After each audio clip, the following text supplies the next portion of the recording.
একটা সময় আসবে যখন জীবন তোমাকে নীরব ও শান্ত থাকতে ক্রমশই শিখিয়ে দেবে। তুমি আর কথা বলতে চাইবে না, তর্ক করতে চাইবে না, বা কোনো ইচ্ছা প্রকাশ করবে না কাউকে বোঝানোর প্রয়োজনও অনুভব করবে না। তখন তুমি শুধু শুনতে ভালোবাসবে। নিজেকে প্রকাশ করার চেয়ে তুমি শুধু অনুভব করবে। নীরব থাকাটাও বেশ শান্তির। ধীরে ধীরে তুমি একা থাকতে ভালোবাসবে, শুধু নিজের সঙ্গে নিজের এক নিঃশব্দ বেশ শান্তির সম্পর্কে বিরাজ করতে চাইবে।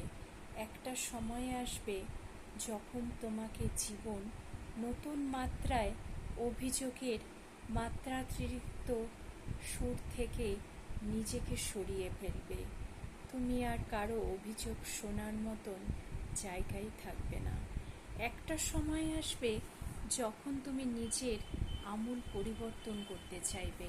একটা সময়ের পর নিজস্ব বেদনা, নিজস্ব কষ্টগুলো তুমি আর কাউকে খুলে বলতে চাইবে না।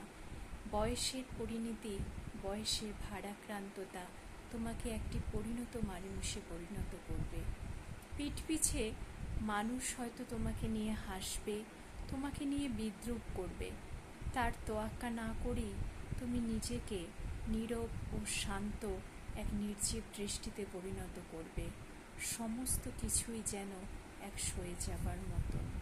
একটা সময় আসবে মানুষ যখন বিদ্রূপ ঠাট্টা করলেও তোমার জীবনের মূল স্রোতে তোমাকে আর ফেরাতে বাধ্য করবে না। জীবন জীবনেরই মতন চলবে। একটা সময় আসবে যখন তুমি নিজের সাথে নিজেই লড়বে। নিজের সময়ে নিজেকে অনেকটা বেশি গুরুত্ব দেবে।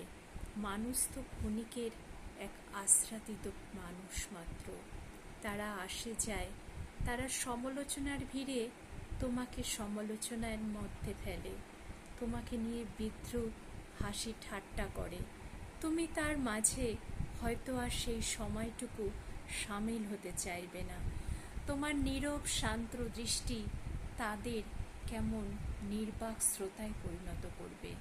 একটা সময় আসবে তুমি নিজেকে আস্তে আস্তে এক পরিণত মানুষে পরিণত করবে। যখন কোনো কারো খোঁচানো কথা, কারো যন্ত্রণা দেওয়া কথা, কারো বা মূর্ছে দেওয়ার মতন, ভেঙে ফেলার মতন আর্তনাদ তোমাকে আর গুড়িয়ে ফেলবে না। তুমি তোমার মতন এক দৃষ্টিবর্জ্য পদক্ষেপে ক্রমশ এগিয়ে যাবে। একটা সময় আসবে তুমি এক তীব্র প্রতিবাদ, ধিক্কারের এক নীরব বার্তা হয়ে বাঁচবে। সময়ের প্রতিধানে, সময়ের গতিধারায় সমস্ত কিছু একটা সময়ের পর সবই আমূল পরিবর্তন হবে।